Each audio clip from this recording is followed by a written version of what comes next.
Hi, I'm Josh LaCount from Temple of Geek, and I'm here with Nainita Desai. How are you? I'm very well. Thank you, Josh, for having me on your show. Thank you for being here. And for those who aren't familiar, Nanita is not only a two-time Emmy nominated and Royal Television Society award-winning composer, but she scored so many different projects from film and TV. And we're going to talk about a few of those today. But the first one I'd like to talk about is this new project coming up called Immortality. I find this very interesting because I looked up some of the stuff from Sam Barlow, and you've worked with him before, correct? Yeah, that's right. Yes. What was different about this project than potentially the one that you did before? Well, this one, Josh, is a kind of evolution, a development of being just much more ambitious than the previous one, which was Telling Lies. So they're both full motion video, FMV video games, non-linear, but they're all told the stories and as a gamer, you play the games in a non-linear way on various platforms. But there's no CGI or animation. It's all filmed with real actors, and that's kind of bridging the gap between transitioning and this hybrid form of entertainment between film and games, which I think is a really exciting space to be in. So Marissa Marcel is the main character in the game. She's a film star. She made three movies, but none of the films were ever released, and she disappeared off the face of the earth. So it's a horror interactive film trilogy, and the premise of the game is that you're trying to uncover the mysterious disappearance of Marissa Marcel. And she was going to be a huge star in the 70s, and she only ever starred in three movies that were never released. So you, as the player, you're diving into an editing suite, and the old moviola style editing suite, this analog, none of the computers and the modern technology. And you have to sift through the lost footage of those films with collections of footage from 1968, 1970, and 1999. And you're exploring these three movies that have been found. And you're using this new mechanic called the match cut so that if you click on any visual point in a scene, it will take you to another scene from any of the 200 odd clips in the three movies. You've got 200 scenes, sorry, in any point of footage. So if you click on the face of a monkey, it will take you to the face of a monkey, to a connected shot somewhere else in the game. And you're watching all these clips in a very non-linear, fragmented way. You've the pedigree of the people involved in the game is amazing. You've got three writers, one of whom wrote "Don't Look Now" with Donald Sutherland and Julie Christie, and The Queen's Gambit. Oh, that's right. I read that. Yeah. Yeah, and a couple of other writers who wrote Maniac and Mr. Robot and Wild at Heart. Because fans are Sam's a big fan of David Lynch, as am I, and he referenced some of Twin Peaks season 2 in some of the scenes that we were sort of working together. So that was pretty daunting, working with a fantastic script like that and crazy story. How do you score when it's non-linear like that, when the player can change where it's going and what's happening? Well, I was presented with a 280-page script, which is absolutely massive. And it's three feature films, that you're switching between, that take place between over various decades with the same actress. So I couldn't possibly score three movies, sort of 10 hours of film. So Sam and I had a lot, and we're kind of working on the edges of and pushing the boundaries of what and forming our own ways and processes of working. So I couldn't score three movies. So Sam and I came up with the idea of scoring. We toyed around with the idea of paying homage to the different music, to the different film and musical genres that each film sort of sits in, And we thought we're just not going to go down that route, because you can, as a player, you're dipping into so many different clips from different movies at any particular point in time, that it would become very fragmented if we did that. So we decided to capture the essence of each film, the idea of each film, the concept, the philosophical concept. So we came up with the idea of just writing 3 themes. And, like, imagine if, with Telling Lies, I was writing themes for each character. And here we didn't do that. We were sort of capturing the idea of writing a theme for each film, the theme of each film. So imagine, like, as a personality, as a character, you're trying to encapsulate the life of a whole person in 150 words when they die, in their obituary, And so what I'm trying to do is capture the essence of the whole movie in one single theme, in one single piece of music, which is really quite challenging. Yeah. So in terms of process, Sam and I would have lots of in-depth discussions. We'd share musical mood boards. He'd share with me, the stuff, the kind of music that was inspiring him. And following on from Telling Lies, I know what his likes and dislikes are, and he's really into weird, just basically weird shit. and and sort of esoteric music, and sort of really quite challenging sound worlds. And I've worked with the London Contemporary Orchestra before, who are really used to working with on films that are very quite experimental, like Under the Skin by Jonathan Glazer, and Johnny Greenwood's movies. They work with Johnny Greenwood a lot, and so it's one of the that's why I like working with the LCO, who played on Telling Lies. Wow. Because I'm using the orchestra in a very experimental way. And so with this game, we were just trying to push the boat out a bit. And I worked with the Budapest Arts Orchestra, but the music was orchestrated by Ben Woodgates, who's a really great orchestrator that I found, who works with Daniel Pemberton a lot, and sort of other composers. So it was a really interesting collaboration of, it's not just about the notes on the page, but about the sound that the orchestra makes. The grittiness and the graininess of how they play, and that is also really important to me when I'm composing these themes. What's the sound world that we're sitting in? Yeah, and I found, because I've watched some of your videos from other talks that you've given about some of your past work, and you use that same technique for finding unique sounds and different musicians and different kinds of instrumentation.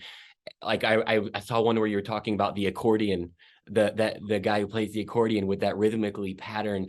Yeah. Did you use that same approach for the video game, when it comes to, like, you listen for certain unique sounds, things like that? Yeah, well, I mean, some of the references that Sam gave me really resonated with me, because I'm a kind of a 90s baby, and we're looking at neo-noir films. And so I use the saxophone. I've always wanted to find an excuse to use the saxophone in a score, and this was a great opportunity, because there are 3 themes, and one of the themes, for example, is very inspired. It's a crime thriller, and it's very inspired by the Brian De Palma film Body Double, or The Specialist with Sharon Stone and Sylvester Stallone, and what's the other one with Jeff Bridges, I think. These sort of movies. It was a film scored by John Barry, and those kinds of movies really inspired me. And we thought, well, why don't we use the sounds that you'd find in those films? Body Heat, sorry, that's the one that I remember. Body Heat. Kathleen Turner. And so I thought, that kind of sound world of the zither, the sort of dulcimer kind of sound, and the saxophone, and the strong sweeping strings, those are sounds that really inspired me. And there was another movie that really inspired me, The Eyes of Laura Mars. Yeah. which starred Faye Dunaway, and it was in the, I think it was a late 80s movie. And those are movies, when Sam was telling me about, the vibe of each film, I thought, well, I mentioned all these films to him, and he said, "Yes, Nainita, spot on. They're really, that's what we were trying to capture." So that's why I was after a certain type of aesthetic to the playing and the writing of the themes. So yeah, and then we were inspired by British filmmakers from the 70s, like Ken Russell and Nick Rogue, who did. The Man Who Fell to Earth with David Bowie, and Peter Greenaway and Derek Jarman, these sort of real Wow. indie art house film directors. So that had an effect on the cinematography and the look of the game, and that inspired me to kind of try to match the look of the game with the music. When you think of a theme, is there a go-to instrumentation that you're like, okay, that makes me think of something very artistic, or is there a like, or is that just something you find as you unravel, the story and Well, I mean, if you look at the themes, I mean, for example, with religion, okay, that's connected to the 1968 film Ambrosia, the fictional film that Sam made up and Sam wrote, and it's based on this notorious Gothic novel, The Monk, that deals with life after death.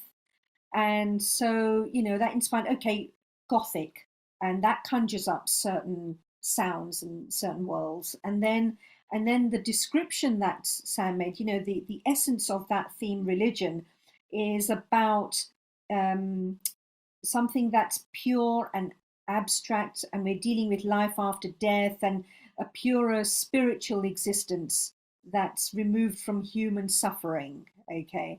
And so when Sam the music had to describe the divine, the spiritual power of the characters, and slightly fantastical with a little bit of magic thrown in. And so you get this sense of the divine, the rapture, the miracle, and the awe in the music. And I instantly said to Sam, "Okay, religion, choirs, right?" And he said, "Well, we always want to steer away from convention. We never like to be too obvious and cliched. So I use the choir, I use the human voice, but I also use the heartbeat that you hear in the music, and slight sort of magical bells in a really unconventional way, just to capture." The Sam is really great at giving me analogies, and the analogy he gave me for religion was, imagine that you're staring at a religious painting long enough in an art gallery, long enough to feel something of the transcendent, pure feelings that it's trying to evoke, that the painting is speaking to you in this transcendent way. And so that's the image that I had in my head when I was composing the theme of religion. okay, Uh, wow. and then you go into the subverted versions of the themes. So I'm scoring the obvious, okay, with religion and life and art, and then stuff happens in the game. When you're sort of diving in and you're getting close to something as the gamer, and the music shifts tone and it subverts the expected. So the subverted version of each theme represents in the with religions represents the sadness of the sacred, the negative aspect of religion. I mean, I'm not going to get into politics and religion, but it's about like organized religion causing controlling people and inflicting cruelty on people. If you're going back hundreds of years, Right. so that's where the dark side, the subverted dark side of the theme comes in. Wow. It's interesting to explore. Do you prefer collaborative projects over working by yourself, or is there not a preference there?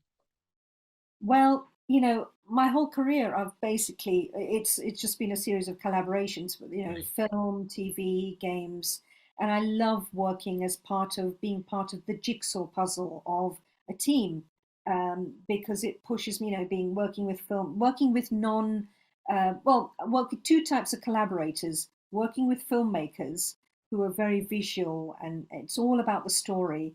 And my job is to tell the story through the music as well.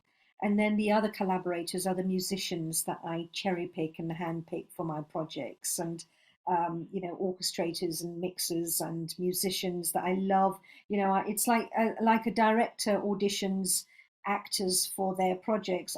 Or kind of audition. I really pick the right musicians for the project that I'm working on, Wow. because half the battle's won. If you get the right person, like the saxophone, for example, or the human voice, or any of these other sounds, if you get the right musicians to bring their creativity to your music, then half the battle's won. And it just creates something really special and different. So like on the reason I jump, we did some crazy weird things with the musicians, and I also bring musicians in and take them out of their comfort zone. Like I like to work out of my comfort zone and do things that I've never done before, musically, because I think that's where you can do really exciting work, instead of just being lazy and always doing what you're used to doing. Every project has to be different for me, which is like I'm creating a rod for my own back, by doing that. It's hard work, but I mean, if when I, for example, I'm digressing here, but when I scored 14 Peaks, Nothing is Impossible, I'd never written a huge symphonic orchestral score of that style before. So when I did it, it was new and fresh to me, which meant that I wouldn't copy or plagiarize or do anything that composers who do that every day do. Right. You am I getting my point across? Yeah. So that was, so yeah, so that's what that so Immortality was like. We've never done anything like this. How are we going to solve this problem, with these movies and this non-linear way of functioning with the game? And if you don't mind me asking, when you write the music, do you record first at home, all by yourself, and then you go to let's say a studio, and you're with the orchestra? Do you still have, because I know you've been doing this for a long time, does it still affect you in a way where you're like, wow, I'm hearing it being played does it still affect you emotionally the same way it did maybe when you first started? Absolutely. Every time. I mean, I don't get. I guess I started off for many years. I didn't have the budgets to record with live orchestra. I mean, I used or brought in individual players occasionally to play on my work in my studio here. But in the last few years, I've had greater opportunity to work with orchestras, and and that is the best feeling. That's the best. That as a composer, that's why I do it, because I work in front of my computer all day, composing everything, creating all the sounds, and because I have to get it approved by the director wants to hear it, and you think, well, what's this going to sound like? And I get it to sound as good as I possibly can with samples, and then I bring in the real players. I mean, with the reason I jump, I did it the other way around. I brought in players first, and we did these semi-experimental recording sessions, which was really exciting. Wow. But conventionally, I'd do all my mock-ups, record it on my computer, and then get live players in. And go to a studio, and as I said, as a composer, the best feeling in the world is when human beings are playing your music. I can imagine. They're moving air, they're blowing into instruments or using strings, and it's like they're bringing your music to life, really. And it's, with 14 Peaks, we went to Abbey Road to record, and that was like Oh, a dream for me, where oh my gosh. it was just the best feeling.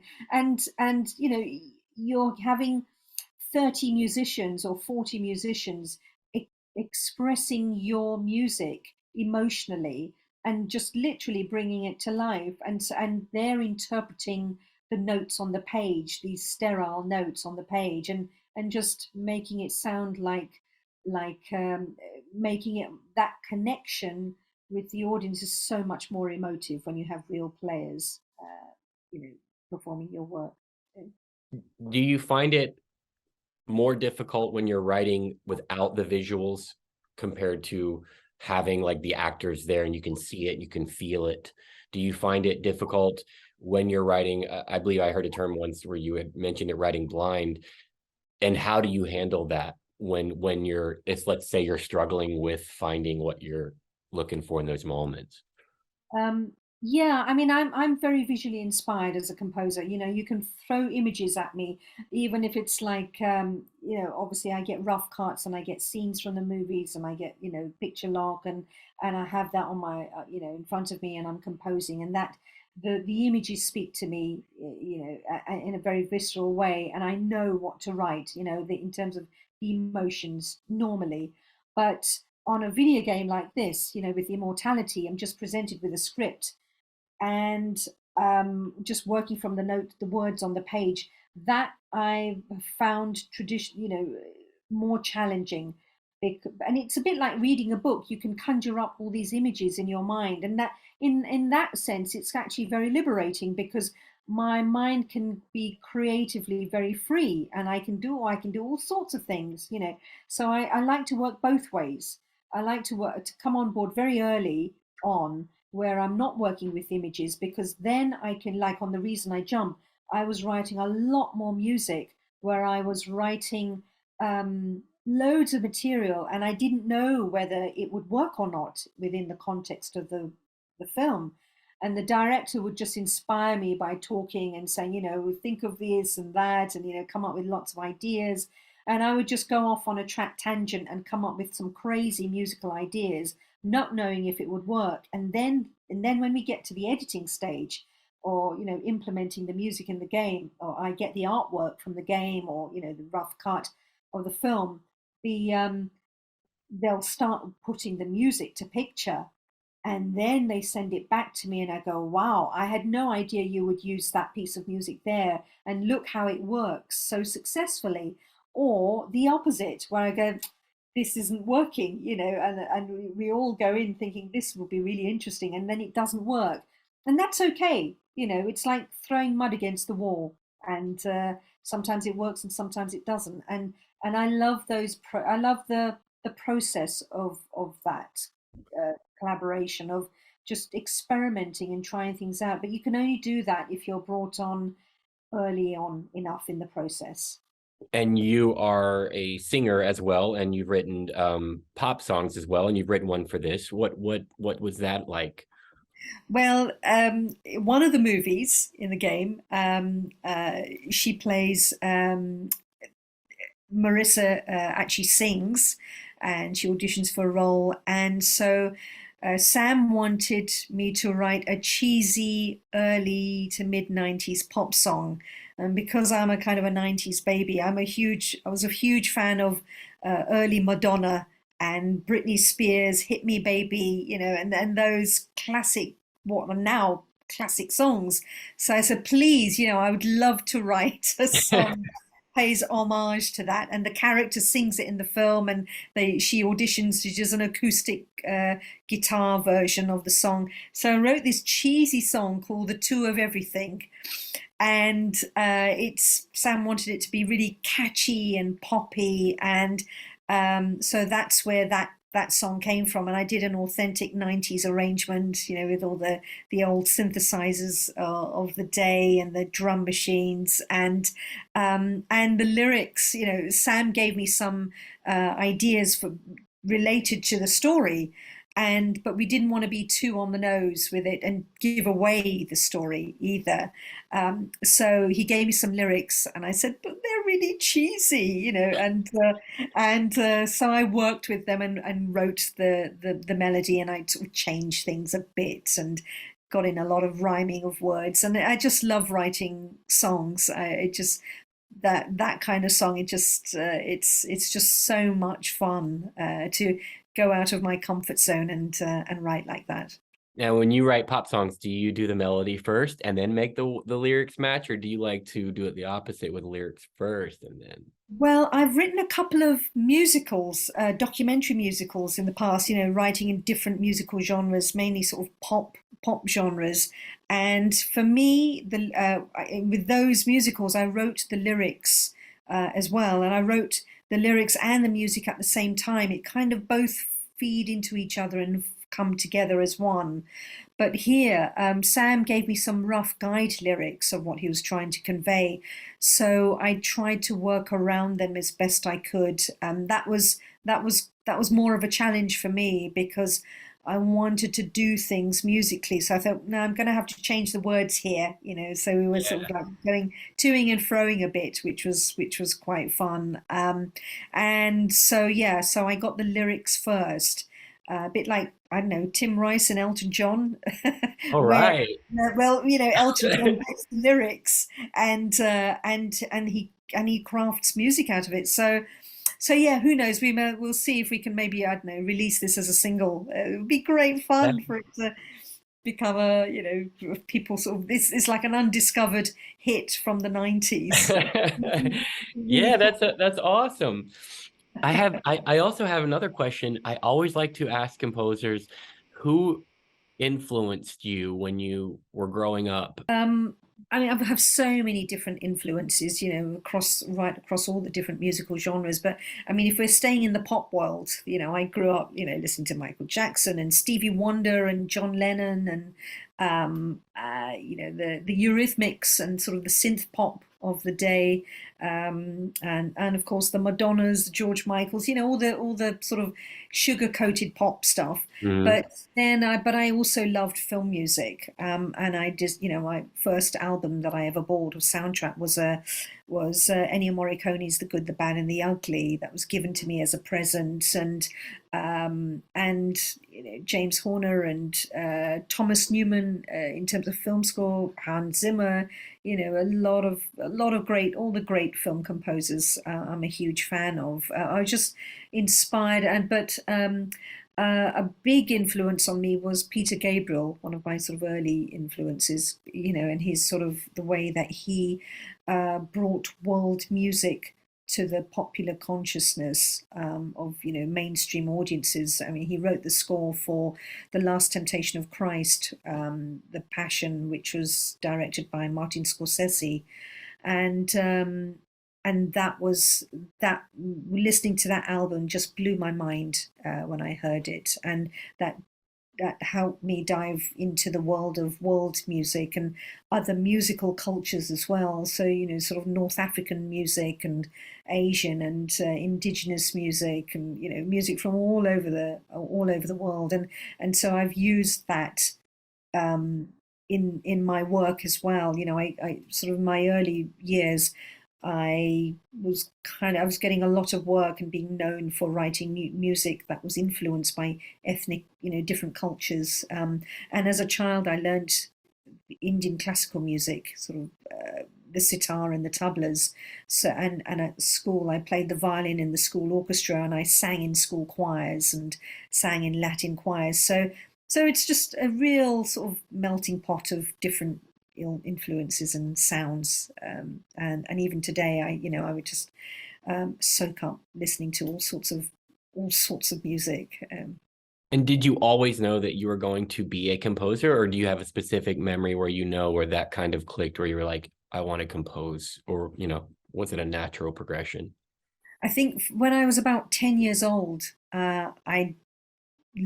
took piano lessons, and I would just always write my own tunes. And I picked up the guitar, and I taught myself to play the guitar, and I was influenced by Joni Mitchell, and I'd write these, you know, write sort of acoustic singer-songwriter songs and play on the piano, and bought synthesizers, and I'd write my own material and just noodle around, just experimenting. But I didn't know that being a composer was something that I could actually do and make a living out of it.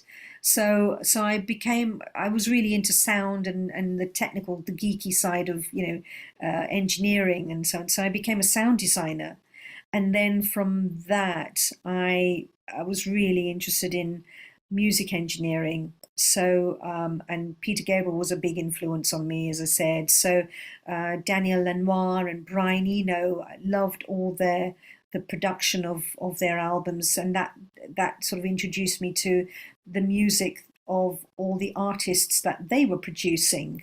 like David Bowie and um, U2 and uh, the Neville Brothers and all these artists that Daniel Lanois was producing. So I got into music engineering, and I ended up being Peter Gabriel's assistant music engineer. And What? then and then after that, I met a music supervisor who gave me a break and said, "Would you like to write the music for a show that I'm making for, working on for Channel 4 in the UK?" And that was, they were looking for different composers for each episode. And I just said, yeah, okay, that was the beginning for me. And that's how I got into writing music for TV. And I sort of, I'd always wanted to do it, but I didn't know how to get into that world, into this world, and I sort of fell into it by just meeting people, and that's how it kind of happened. And then that just led from one thing to another to another. Is there a drastic difference for you from composing for TV rather than film? Film, yeah, I mean, I'm doing a couple of feature films at the moment, just about to start writing a couple of films. And it's, you've got 90 minutes, 100 minutes to score, and you can grasp it much better in that regard. But episodic TV, TV shows, you've got much more opportunity to develop themes and then go on that journey and explore a lot more musical. You've got a bigger world to create with TV. I mean, literally sort of 6 hours or 10 hours worth of musical world to explore with different characters and different themes. And so you can pace yourself more. You can, there's every episode will be different, and just sort of expanding on that world. So you're living with the project a lot longer as well, physically. I'm just starting on a 10-part series, and I'll be working on it until the end of 2023. So I'm inhabiting that world, and enjoying it much more. Whereas with a film, I'll be on it, on a feature film. I mean, sometimes like the documentaries that I've done, like 14 Peaks or The Reason I Jump or For Osama, I've spent a year and a half working on them. But on a film, generally you're on it for about, I don't know, anything from 3 months to 6 months, and it's much more concise. And both are similar but different. Which one do I mean? At the same time, dramas, the turnaround also can be also very, very quick. I might get a week and a half to work on 40 minutes of music for a show, whereas on a film you're spending a lot longer developing the characters. So it depends on when I'm brought on in the project. It can vary a lot. And I'm not sure if you've already answered this, and my apologies if so, but how long was the process for Immortality? Oh, well, it felt very quick, but actually, I mean, I think all in all, it must have been at least 2 years, I think. Whoa. Uh, 2.5 years. Yeah. So there's a lot of time. So in that regard, what normally for a film and TV project, I'm working on it really intensely, non-stop, and then it's all over, however long it takes. But with the game, with the video games, I'm writing a little bit, then I take a pause, and I'll come back to it a few months later. And there's a lot of stop-start process while you're waiting for the game, for music to be implemented. See how it's going. And Sam likes to get the music early on. He wanted all the music composed before we started filming, which meant that he could then listen to the music, carry on writing, and the music would influence his writing. And with Telling Lies, for example, he plays the music to the cast as well, to the actors, and that can help influence them as well. So he'd Oh play yeah. music on set, and that's fun because what you're doing is informing the performance and the characters and the storytelling as opposed to coming on board after the filming's been done and then just responding to what you're seeing on screen. And now, so Immortality is going to be released August 30th, correct? And then the score the 26th. Mhm. Okay, great. And then we had spoken earlier about you're nominated for a few different Emmys coming up. So 14 Peaks, Nothing is Impossible is uh, on Netflix. It's a feature documentary. It's been nominated for a Primetime Emmy for Best Documentary Score, I think. Wow. And it's about Nims Purja, this Nepalese fun, free loving climber who climbs up 14 of the world's highest mountains, the 8,000ers, and breaks the world record by doing it in less than 7 months. And you're following him on his journey. A lot of it he filmed himself. And what interested me about the film was, to find out what makes this human being do what he does, and why. And so it's full. It's the score is epic and symphonic, and it's full of danger and drama and thrills and emotion and tension and suspense, and it's an amazing roller coaster, emotionally, and cinematically, the cinematography is incredible. And so I had to write a score that matched the grandeur and the hostility of the mountains. You're in the Himalayas. And so I recorded the score at Abbey Road. It was the biggest recording session I think that we had since lockdown, since the pandemic, when everything opened up again. And I brought in the London Contemporary Orchestra to play on that. So we had a lot of extended string techniques, but also I had it. It's epic. It's quite daunting. There are a lot of brass and epic strings. But I did it in my way. I think, and also one thing that was important to me was representation. These Sherpas, the Nepalese climbers, they've never truly been acknowledged for all the hard work that they've done over the years, supporting all the Western climbers that have gone into the Himalayas, climbing Mount Everest and K2 and all these amazing mountains. Um, so I bring in touches of ethnicity in an uncliched way, using sort of Nepalese plucked stringed instruments of the region, and using Mongolian throat singing, Central Asian throat singing, and even with the orchestra, I got them to play. Rhythm is really important to me, and I learned the tablas as a teenager, sort of Indian classical percussion. And so I bring those rhythms, those complex Indian rhythms, into the way the strings are playing, and it really helps push the story forward. And Nims is on this amazing journey, and it's propulsive and driving, and you hear also, with my background as a sound designer, came into it because sound design is really important in how we tell the story too. So, sometimes you don't, it's not wall to wall music. Where you don't have music is as important as where you do have music. So Right. where you hear the crunch of the feet on the snow and the ice, and you hear the wind howling through the mountains, and that all helps create this incredible atmosphere, along with the music and how we pace it. And each mountain is very different. Some mountains he actually saved people's lives, so it's very emotional, and there are people who die as well. So it's a bit of a roller coaster. Wow. I'm excited to see this video game, and I'm going to check it out when it comes out on the 30th, and I'm going to play it, and I'm excited for that. And I just want to thank you so much for your time today, and for being here. Thank you so much, Josh, for having me. It's been an absolute pleasure talking to you.